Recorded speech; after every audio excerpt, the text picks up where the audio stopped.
معزز حاضرین و سامعین، آج کی یہ عظیم الشان محفل میلاد مصطفیٰ صلی اللہ تعالیٰ علیہ وآلہ وسلم اور عشاقان رسول کا یہ جذبہ، ولولہ اور عشق رسول کی یہ گرمی اور مسجد کے اندر اور باہر کا ماحول، یہ سارا ماحول زبان حال سے یوں کہہ رہا ہے کہ گویا اتری ہوئی ہے فرش پہ بارات نور کی، اتری ہوئی ہے فرش پہ آج بارات نور کی، یہ میں قدا ہے یا کوئی وادی سرور کی، یہ میں قدا ہے یا کوئی وادی سرور کی۔ اور شاعر خود ہی جواب دیتا ہے، کہتا ہے کہ وادی سرور کی ہے نیازی نہ میں قدا، وادی سرور کی ہے نیازی نہ میں قدا، یہ تو محفل سجی ہوئی ہے میرے حضور کی، محفل سجی ہوئی ہے میرے حضور کی، یہ سما کیوں نہ ہو کہ آج ذکر ہے اس کا جو نور بن کے کائنات میں جلوہ گر ہوا ہے۔ خالق کائنات نے قرآن مجید کی سورہ المائدہ کی آیت نمبر 15 میں اپنے حبیب کی آمد کا ذکر کیا اور ارشاد فرمایا، قد جاءکم من اللہ نور و کتاب مبین، اے کائنات والو بے شک تمہارے پاس رب کی بارگاہ سے ایک نور اور ایک روشن کتاب آ گئی، کتاب مبین۔ دیکھنا یہ ہے کہ آنے والے نور سے مراد کیا ہے اور رب کی بارگاہ سے ملنے والی روشن کتاب، کتاب مبین سے مراد کیا ہے۔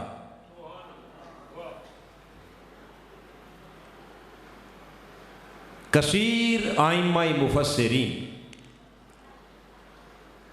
بلکہ تمام ائمہ مفسرین نے اس آیت کریمہ کی تفسیر بیان کرتے ہوئے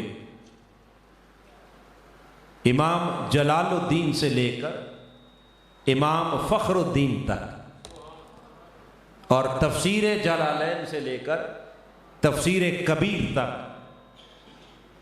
سب نے اس آیت کی تفسیر میں لکھا کہ نور سے مراد آقا دو جہاں صلی اللہ تعالی علیہ وآلہ وسلم کا وجود مبارک ہے،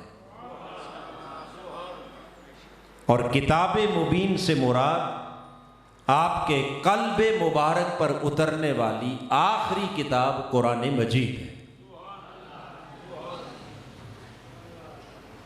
مگر بعض لوگوں نے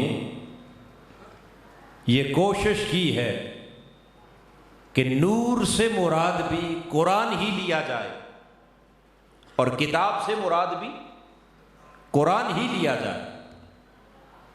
ان کا خیال یہ ہے کہ نور بھی قرآن ہے اور روشن کتاب بھی، بولیے، یاد رکھ لیں کہ ہم قرآن مجید کو نور مانتے ہیں، بولیے نا، قرآن کو نور، ہمیں قرآن کے نور ہونے میں کوئی شک نہیں ہے، ہمارا عقیدہ اور ایمان ہے کہ قرآن نور ہے۔ مگر دیکھنا یہ ہے کہ اس آیت کریمہ میں اللہ نے نور کسے کہا، اس مقام پر نور کس کو کہا؟ قرآن کو۔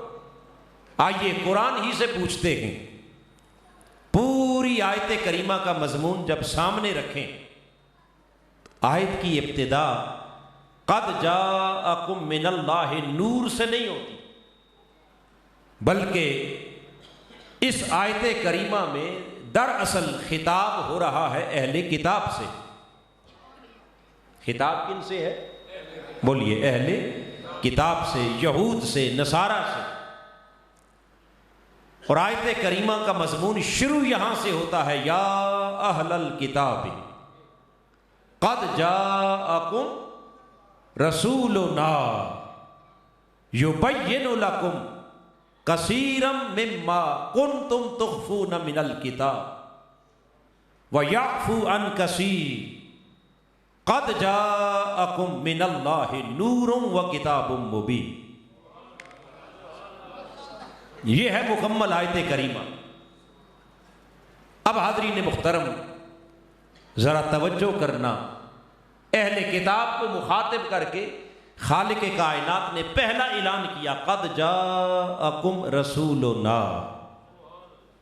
اہل کتاب بے شک تمہارے پاس میرا آخری رسول آ گیا، میرا لاڈلا رسول، عظمتوں والا، شانوں والا، رفتوں والا رسول، پیغمبر آخر الزمان کی آمد کا ذکر کیا، اور اس رسول کی آمد کا ذکر کر کے آگے قرآن نے اس رسول کی پہلی صفت بیان کی، یبین لکم کثیر، بہت سے حقائق اے اہل کتاب جنہیں آج تک تم کتابوں میں چھپاتے تھے، میرا آخری رسول آ گیا تاکہ پردہ اٹھا کر ساری حقیقتیں زمانے پر بے نقاب کر دے۔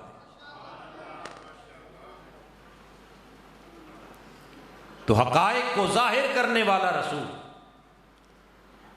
کون سے حقائق؟ اہل کتاب چھپاتے کیا تھے اور حضور ظاہر فرماتے کیا تھے؟ آئیے، میرے آقا کی آمد سے پہلے رب کائنات نے جتنی آسمانی کتابیں اتاری، ہاں وہ تورات تھی، زبور تھی، انجیل تھی، یا دیگر انبیاء پر اترنے والے صحائف، ان تمام آسمانی کتب میں خالق کائنات نے اپنے محبوب کی آمد کا ذکر فرمایا، اپنے حبیب کی آمد کا ذکر کیا، اور کوئی کتاب بھی ذکر آمد مصطفیٰ سے خالی نہیں۔ اور نہ صرف ذکر کیا بلکہ اپنے محبوب کی شانیں، عظمتیں، کمالات، اوصاف اور آپ کی ختم نبوت کی تمام علامات رب کائنات نے سابقہ آسمانی کتب میں بیان فرما دی، اس لیے تاکہ جب میرے پیغمبر خاتم النبیین کی اس دنیا میں آمد ہو تو آسمانی کتاب کا علم رکھنے والے اس علم الہی کی روشنی میں میرے محبوب کو آسانی سے پہچان لیں، میرے حبیب کو آسانی سے۔ قربان جائیں مولا تیرے اہتمام پر کہ تو نے اپنے حبیب کو بھیجا، بعد میں اس کا تعارف پہلے کروا دیا، اس کا تعارف، ان کی شان پہلے بیان کر دی، ان کی عظمت زمانے پر پہلے ظاہر کر دی، تاکہ میرے حبیب کو پہچاننے میں کسی کو دشواری نہ ہو۔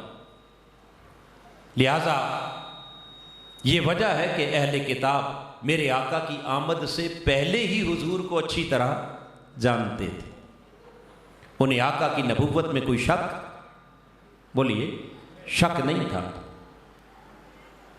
وہ تمام آسمانی کتابوں میں بیان ہونے والی علامات اور صفات کی روشنی میں تاجدار کائنات کی ختم نبوت پر انہیں کامل یقین تھا، مگر اپنے حسد کی وجہ سے جو دلوں میں چھپا ہوا تھا، جب میرے آقا کی آمد ہوئی، جاننے کے باوجود کہ پیغمبر برحق ہے، جاننے کے باوجود کہ یہ اللہ کا آخری رسول ہے، جاننے کے باوجود کہ اس رسول کی رسالت میں کوئی شک نہیں، مگر اپنے حسد کی وجہ سے وہ تاجدار کائنات کی نبوت کا انکار کر بیٹھے اور حضور پر ایمان، بولیے، ایمان نہ لائے۔ پتہ یہ چلا کہ اگر دل میں حسد ہو، کیا دل میں حسد ہو، کینہ بھرا ہوا ہو، تو بڑی سے بڑی شخصیت،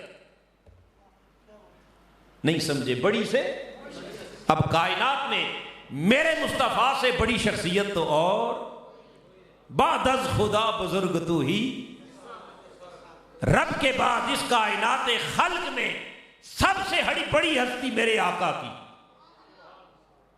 ان سے بڑی ہستی خدا نے بنائی ہی کوئی نہیں۔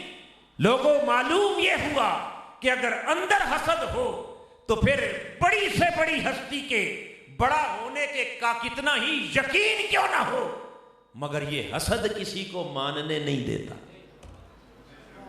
بولیے، حسد ماننے، ان کا انکار حسد کی وجہ سے تھا، جہالت کی وجہ سے نہیں، لا علمی کی وجہ سے۔ بولیے، لہذا اگر ناسمجھی ہو، نادانی ہو، لا علمی ہو، بے شعوری ہو، اس کا علاج تو ممکن ہے۔ بات سمجھ آئی؟ اس کا علاج تو بھئی کسی کو سمجھ نہیں تو اس کو سمجھایا جا سکتا ہے، کسی کو خبر نہیں تو اسے بتایا جا سکتا ہے، کسی کی غلط فہمی ہے تو اسے دور کیا جا سکتا ہے، مگر ستیہ ناس ہو اندر کے حسد کا، جس کا کائنات میں کوئی علاج، اس کا کوئی علاج۔ بولیے، اب ایک طرف مکہ کے مشرکین بھی آقا کے دشمن تھے، مگر ان کی بے خبری تھی، لا علمی تھی، جہالت تھی، ان کے پاس کسی آسمانی کتاب کا علم نہیں تھا، وہ جہالت کے ماحول میں پروان چڑھے، لہٰذا انہوں نے میرے آقا کو پتھر مارے۔ طائف کی وادی میں جب پتھر پڑے، خدا کا غضب آیا، رب کا غضب اترنے لگا۔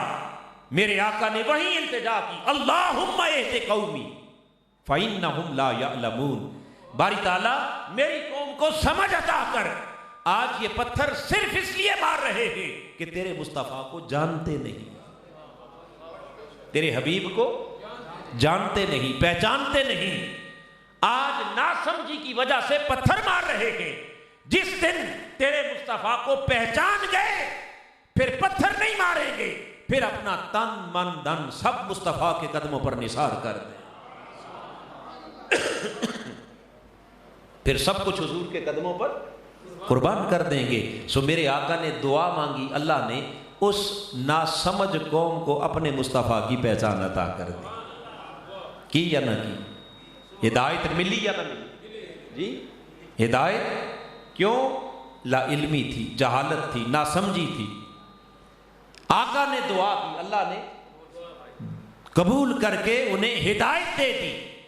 مگر دوسری طرف یہود، جن کی جہالت نہیں، لا علمی، کوئی غلط فہمی، انہیں پورا یقین تھا کہ یہ محمد پیغمبر برحق ہے، مگر مخالفت کس وجہ سے؟ اونچا بولی، کس کی وجہ سے؟ خالق کائنات نے فرمایا، حبیب ناسمجھوں کے لیے تو نے دعا کی، ہم نے انہیں سمجھ عطا کر دی، اب یہ سمجھ کر جان بوجھ کر حسد کی وجہ سے دشمنی کرنے والے، انہیں کہہ دو قل موتوا بغیظکم، اپنے حسد کی آگ میں جل جل کے مر جاؤ، حاسدو تمہارے لیے قیامت تک اب ہدایت کا دروازہ بند کر دیا گیا۔ نعرہ تکبیر، نعرہ رسالت، نعرہ تحقیق، نعرہ حیدری، میلاد مصطفیٰ۔ لہذا لوگوں، میرے آقا کی آمد کا پہلا پیغام، فرسٹ میسج، اس کو دل میں اتار لو۔ اگر ہدایت کی منزل چاہتے ہو، تو آؤ سب سے پہلے اپنا دل حسد سے پاک کر. دل حسد سے. اگر تعلیم کی کمی ہے، شعور کی کمی ہے، ناسمجھی ہے، نادانی ہے، غلط فہمی ہے، بدعملی ہے اور کئی کمیاں ہیں، رب کی عزت کی قسم صدق اور اخلاص کے ساتھ اس کے دربار میں دامن پھیلا دو، وہ خدا ساری کمیاں دور کر دے گا.